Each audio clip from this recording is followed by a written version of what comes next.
Yes, everybody, welcome back to the channel. I'm going to talk today about what I think is really going on with Sheikh Jassim, the bid, the takeover, and everything like that, because all is not as it seems. Very rarely is it as it seems, and I'm going to give you some possible scenarios of what I actually think is going down. Get your questions and comments in the chat, and I'll get to them as soon as I get the opportunity. But let's fire straight into what's happened, and then I'll tell you what I think is really happening. So, Qatari newspaper, this is last night, said Sheikh Jassim's bid has been successful. The deal will be announced soon. That was al-Thani Qatar. And Sheikh Jassim's father owns half of that newspaper. So there's potential propaganda at play all over this. Before we go any further, actually, I'll say this is the bit that's been very confusing for me, because I think that the PR and propaganda side of stuff makes no sense to me whatsoever. They've got, as far as I'm concerned, at least anyway, Sheikh Jassim and Sir Jim Radcliffe, we know who they are, kinda, right? There is no reason now to pretend that you are in for Manchester United at all. Right now, neither of them can gain any more popularity than by buying the club. That is the only step that sits in front of Jim Radcliffe or Sheikh Jassim at the moment. Jim Radcliffe's a little bit different because he's actually got a couple more steps, because if he steps into the next step holding the Glazers' hand, well, he's got more steps to go before his popularity is going to reach what I think he wants it to reach. But neither of them are going to get any more popularity or any more PR juice than they've currently got. They've both gone to the wire in terms of the bidding process. So right now, why would you lie now? Why would there be PR? Why would there be spin? Why would there be propaganda right now? That's what I don't understand. I do not understand why you would try and do this. So on one hand, people saying, why would his dad lie about it? Well, if there's a propaganda play at play here, then using his own newspaper to release this news makes total sense. Also, it makes total sense if it's the truth. That's the problem here, is because I don't understand why they would lie. I don't understand how they're playing the actual game. But I'll throw some possible scenarios a little bit later on. So there was also a spike in the stock market. Now, Manchester United PLC stocks, which means the New York Stock Exchange, something has reacted. Whether they've heard this about the takeover, the fact that there's still shares being traded, albeit the lower class shares that the Glazers have allowed plebs like us to get involved in, albeit the lower class shares that are kicking around the place, the fact that they're still allowed to be traded in the midst of a very, very public and propaganda-led takeover affair doesn't sit right with me. Doesn't sit right at all with me. Feels like someone's got the opportunity there to be cashing in. And it doesn't really make a lot of sense about that. But we saw shares of United rise almost 16% in pre-market trading today, after what the Qatar media outlet suggested last night. Which means when someone's dropping stuff like that now, someone could have bought a right load of shares yesterday, pump and dump them, put that news out this morning, sell them today. That could happen. People might be making money on doing that very thing, like right fucking now.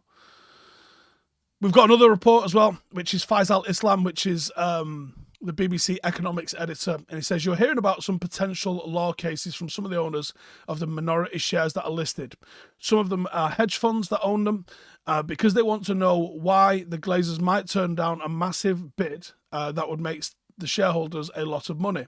The Glazers are trying all methods to squeeze Sheikh Jassim in the bid. The spike in Manchester United shares mean traders are betting that the Glazers are about to sell to Sheikh Jassim. Jedi Master Tom in the super chat says, apparently all this noise is from a Twitter account, even the Qatari newspaper said, according to reports. This is it. It's all over the place. Now, here's something that I'm going to say is quite key in actually breaking down what's going on. Simon Stone has said the Qatari successful bid rumours originated from Qatar, not to be unexpected, and involved senior officials at media organisations linked to the family of Sheikh Jassim. Sources involved in the process, this is at the club level, have played down the accuracy of the reports, and the price did drop slightly. Sources involved in United sale process have played down the accuracy of reports of a successful Qatar bid. Now, I'm going to read that bit out again because for me, this is the whole key to the kingdom in what's going on right now. Sources involved in the MUFC sale process, so that's telling you it's from the club side, otherwise it's a purchase process, have played down the accuracy of reports of a successful Qatar bid. Now, I would put it to you. If you said to me, Steve, have you done crack this morning? I would say, no, I've not. Where'd you hear that? Because that's bullshit. I don't do crack, so no. If you say to me, Steve, have you had a gallon of Red Bull this morning? I might play down the fact I've had some Red Bull this morning, but I'm not going to outright publicly deny that I've had a Red Bull this morning, like I would if it was crack. I don't think, I put it this way, played down the accuracy, to me, is like some fuckery's afoot. I think something's happening. Alex in the comments says, have they played down those reports due to the NDA? Now, also, the NDA is something that's at play here, and I've got some thoughts on this. And J.E. Fruscione with a super chat there says, Steve, the reason for the spin could be that Qatar want to set a narrative and put the Glazers in a position to have to deny that what most fans seem to want, a full sale, isn't happening if they go with Jim Radcliffe, and I think it's 50-50. I honestly don't know. I don't know. I genuinely don't know what the PR... I don't know what the PR payoff is right now. We know you were involved in a bidding process. We know that there's people who've got there's fans have got their preferred bids.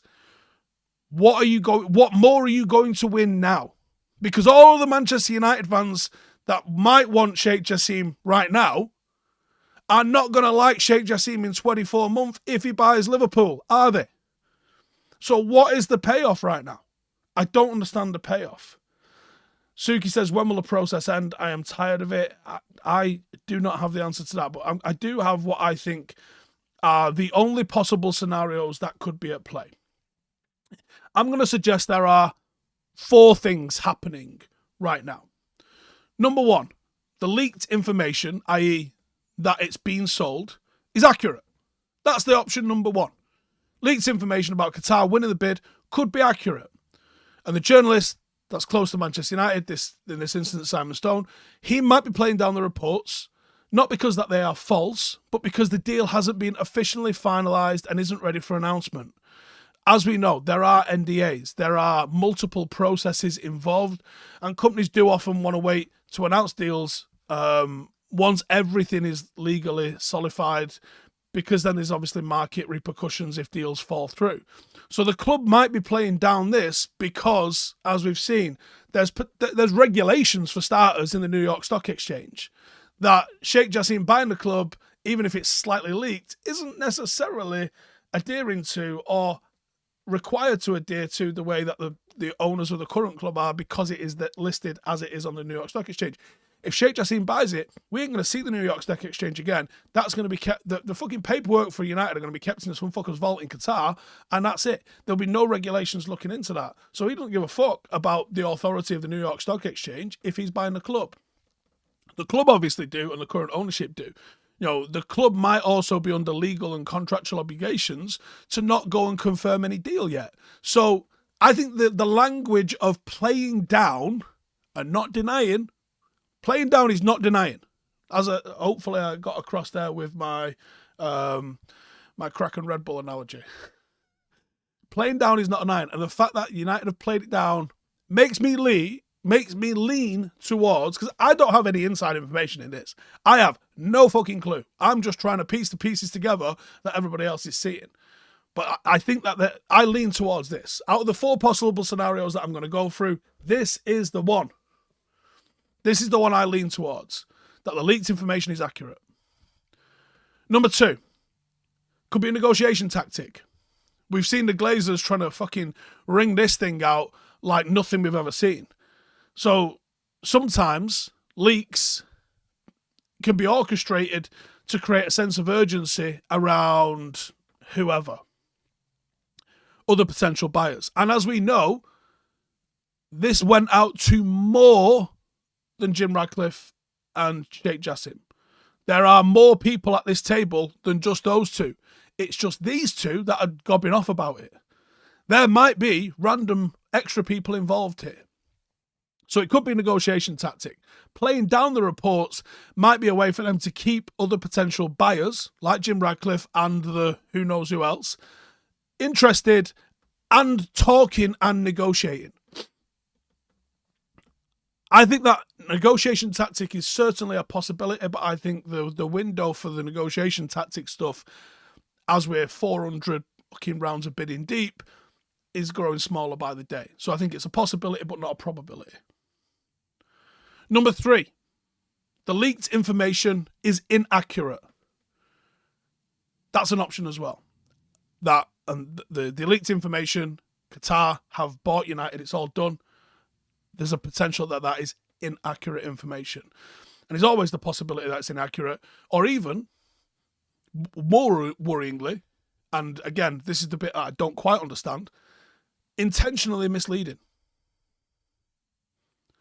I don't know why you would do that. I don't know what the benefits are. I don't know what the payoffs are to this. Unless financial. I think Qatar are worth so much money that the relatively small fry in terms of the percentage of the club that's up for sale on the open market in the New York Stock Exchange, I don't think it's worth pump and dump from their point of view to announce things like, oh, it's been completed. And I don't think, if it isn't completed, I think Jim Ratcliffe's close enough to the negotiation with the Glazers that if they're out here announcing that it's done and Jim Ratcliffe's...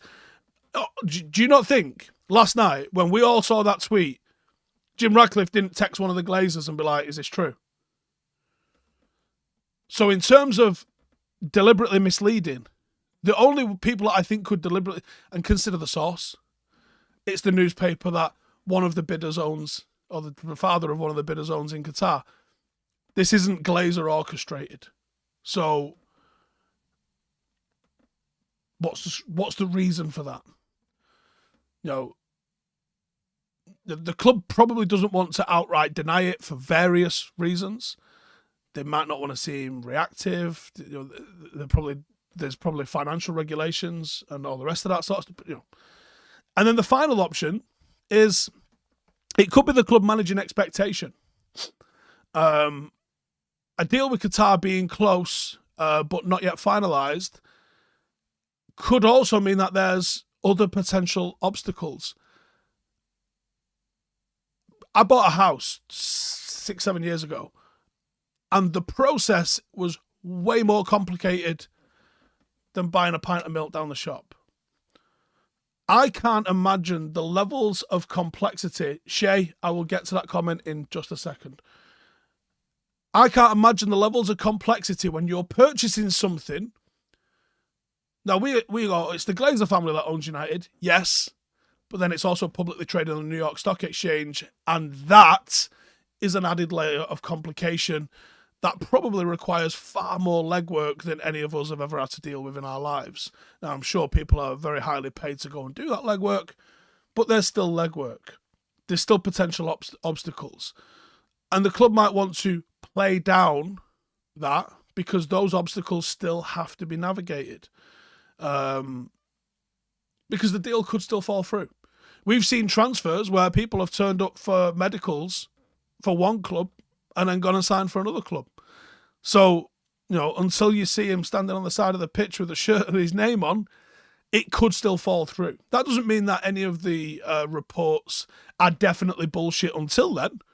I think that there's correct information being leaked, but there's also misinformation and incorrect information being leaked as well. So what we have to do is we have to try and use the grey stuff upstairs a little bit.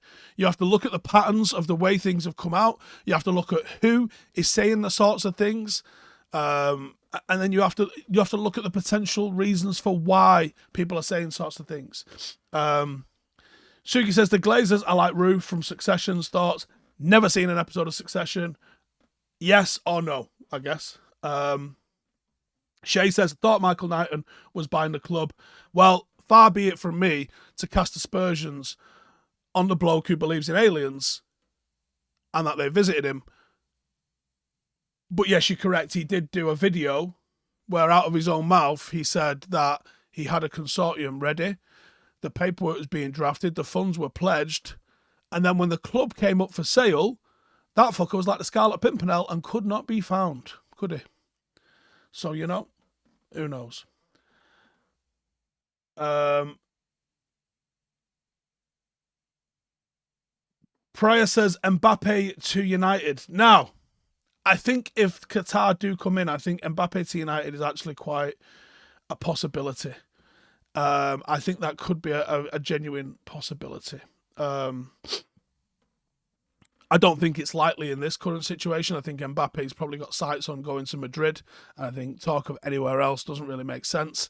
I think that they'll probably try and sell him for some sort of revenue now, rather than let him go for free next summer.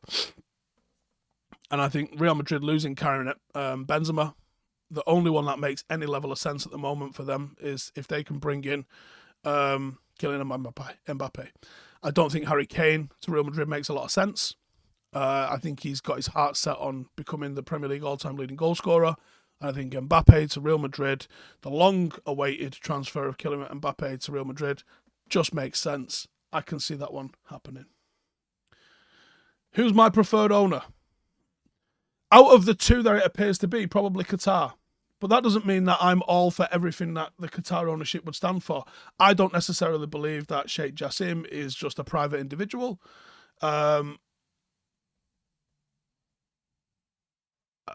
I believe it's to a degree state backed. I don't want to be owned by a state, and therefore, blah blah blah. Being Reignited United says, don't I think the fact that a dad news agency has leaked it that it's true? Thoughts? No, I think there's far more to it than his dad said it's happened, so therefore it's true. I think that there's a possibility that there's some sort of a PR game going on here, because there has been a PR game going on for months. And I don't necessarily understand the PR game, and I don't understand necessarily what the outcomes or the desired outcomes of the PR game are. But there is a PR game being played, make no mistake.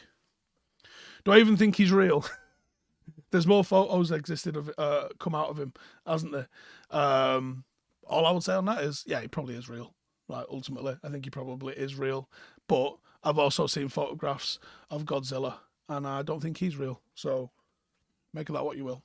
I think with AI nowadays, you're going to convince people of anything. And I would also throw a caveat in.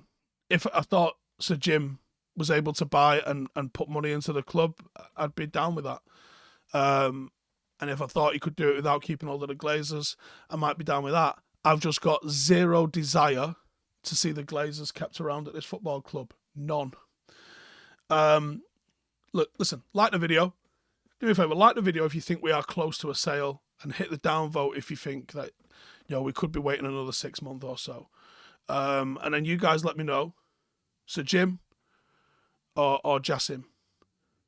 And let's... Hang on. Sir Jim's not a anagram of Jassim, is it? No, there's not enough eyes.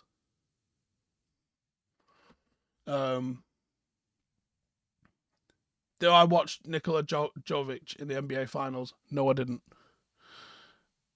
CFAX Soccer, great name, says traders know more than journos. High net worth individuals don't make 50-50 gambles. Qatar have won.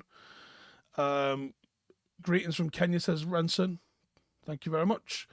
Honey Badger says Sir Jim's got worse during the process. No way his ownership would be a success. Sub-Zero says full sale only. We've got Qatar. I'm just going to see if there's anybody. I'm feeling Qatari. Those, I tell you what, once United do get taken over, if it is Qatar, I think you're going to see so many of those Infantino, I feel Qatari memes. That they're just going to be ubiquitous, aren't they? How many players do I think we'll bring this summer? I could move up to 7, to be honest. but yeah. Would I take Mbappe? I mean, over the no striker we've currently got at the moment, yes. But not sure. Max Sense says pump and dump on the stock market is a real possibility, especially with the hedge funds involved in the bidding process. I think you're right. I think it is a possibility. Tobias says, how much do I think we can spend with Qatar and FFP? Well, Kieran Maguire sort of played it down that actually we'll be fine under FFP. So it's not as massive a drama as people are making it out to be. When are Paddock coming over to Dublin to play City? Well, Manchester United have now announced the game on the 6th of August. And the 5th of August is the Saturday. So Paddock are coming over on the 5th of August. We'll have a game in Dublin on the 5th of August. Jobbed.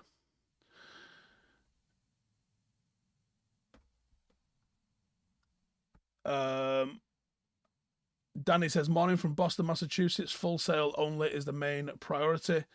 Alex says, Steve, if it takes the FA or Premier League 5 to 7 weeks to ratify the deal, how much will that impact our transfer window? Don't know.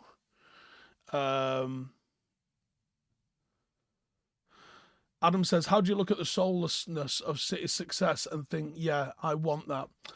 I think the difference is Manchester United have been a globally successful club prior to any sort of income that comes in. It isn't like taking a Wigan Athletic and making them European champions with a small fan base. It isn't that. We've never really seen a global superpower be taken over and pumped into in this manner. I don't necessarily think it's soulless, but I also am not sure how you're able to compete if you don't get involved in this. If Manchester United, for example, here's a scenario. If Manchester United keep hold of 2 of the 6 Glazers and we get Sir Jim Ratcliffe and the investment continues the way it has done, i.e. there is none, and it gets run the way Nice have been run, Manchester United will not come up for sale for another generation. It's 18 years ago that the Glazers bought Manchester United, and prior to that, for my entire life, it was Martin Edwards as chairman and then as part of the PLC. Ultimately, Martin Edwards was the only owner that we had, albeit we were publicly traded, and then the Glazers. United will not be sold again for another generation. So if Manchester United, look at the way it's going. Look at what Saudi Arabia are doing in Saudi Arabia with the money they're throwing around and what's going to happen. The Super League is coming in, whether it's called the Super League or it's called something else. If Manchester United don't get involved with having an owner like this, I think there's a possibility of being left behind. I think, look how quickly Chelsea and Manchester City became part of the establishment. It happened in 5 or 6 years for both of them. Less, actually, for Chelsea. There was less ground for Chelsea to make up when they were bought out by Roman Abramovich. But they made it happen quickly. Look how fast Newcastle have made it into the top 4. If Manchester United, and this isn't me making a case for it, so don't confuse me just explaining what will happen with what I want to happen. If Manchester United don't end up with some sort of sugar daddy sort of owner, you will be left behind by whatever the fuck Todd Boehly's doing, what's going on at Manchester City, what's going on at Newcastle. And if Qatar don't end up buying United, do you think they're just going to leave? Look at what they've built in their own country and how they're trying to attract and grow the sport within Qatar. They'll buy another football club. How do you know they don't go buy Stoke and make Stoke the new European champions? Do you know what I mean? Or Fulham, or Luton, or whoever. How do you know that they don't do that? And then you're talking about having a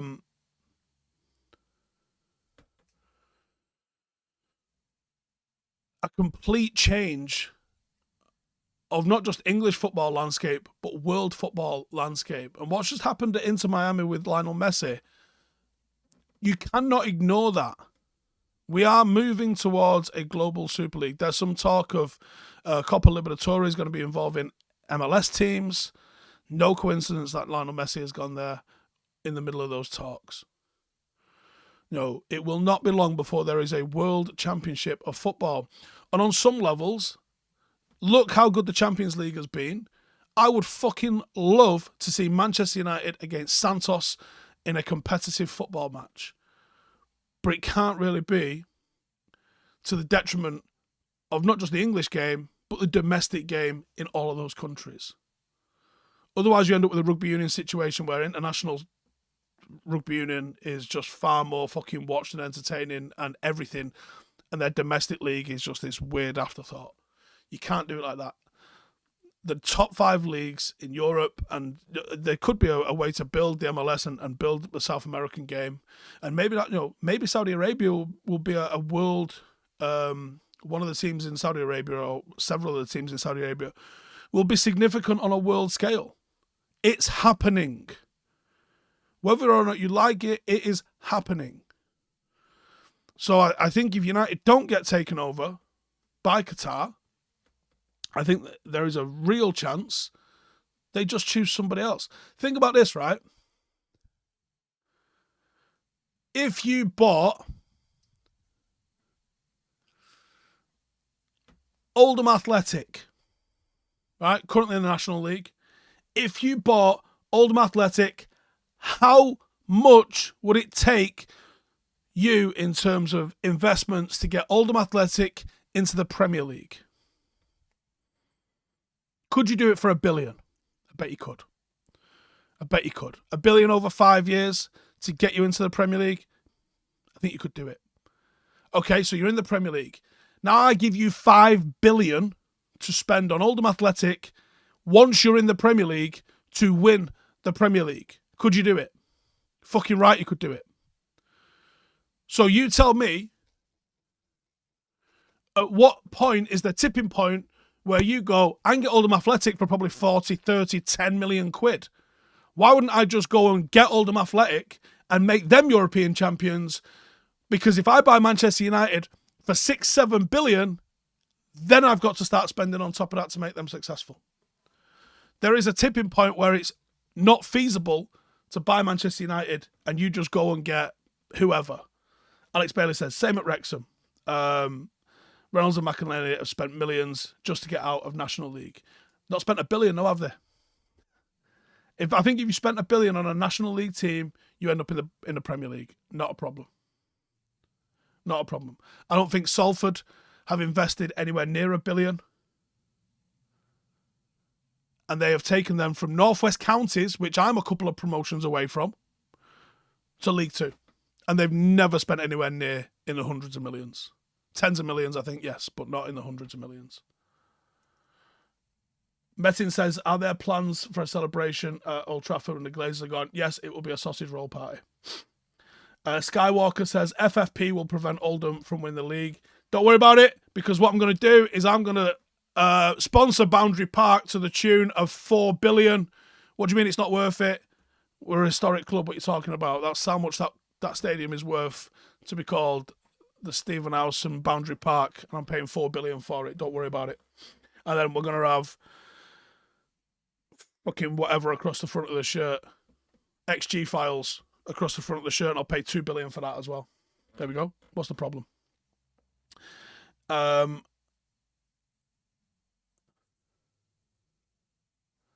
Ant says, you're forgetting how much Middle Easterners value prestige, and that's coming from a half Middle Eastern myself. I was trying to make the point that at some point, the cost of Manchester United makes it unfeasible to buy Manchester United when you can replicate the success that you're trying to achieve by buying a lower team.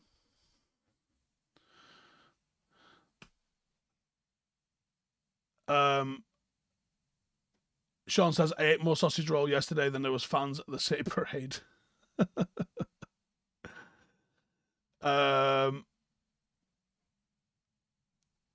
Yinka says, I'm from Oldham, Steve. It's all right, you're allowed to leave. James says, Boundary Park is worth that. The playing pitches alone. Right, I'm going to wrap it up there, but thank you guys for tuning in. Hopefully my thinking in this made some sort of sense and wasn't just the fucking ramblings of an idiot. Like I said, as far as I'm concerned, we have 4 things on the table here, and it's hang on there. Stu Merck says the lower leagues are kick and chase. It's easy to cruise up the leagues. I implore you to go and watch some lower level football. That is not the case. That is not the case. Anyway, I think there's 4 potential things on the cards here. The leaked information that Qatar have bought Manchester United is accurate, and I lean towards that being the one that is correct. Number 2, it's a negotiation tactic, which I think is possible, but not likely. Number 3, the leaked information is inaccurate, which just means it's a lot of old rhubarb, and I don't necessarily understand the reasons for that. Or number 4, it's managing the expectations, and there's more obstacles to go through before it's truly done. So, like a transfer, basically. That's the 4 things that I think are happening. Let me know your thoughts in the comments. Like the video, subscribe to the channel, and if you haven't already, please go and check out Howson IRL. We dropped a video yesterday. I'd love your thoughts on it. Go and get some comments in there. Let me know your thoughts, and let me know what you want to see us do next on IRL over on that video. Cheers for tuning in. See you in the next one. Hey, thank you for watching the video. If you are new around these parts, then 115 charges. Jesus fucking Christ. Hey, thank you for watching the video. If you are new around these parts, then don't forget to subscribe. My channel is proudly supported by my community on Patreon. If you'd like to get a little bit of extra content, a Discord group, meetups, 5-a-side games, weekly podcasts, behind the scenes, and even an occasional bit of transfer news as and when I get it, then for the price of a pint, you can show your appreciation for the content that we make and get some goodies for doing so as well. Check the link in the description or click the button right here. You'll also find all of my socials here too if you want to follow me on any of those platforms. Nice one.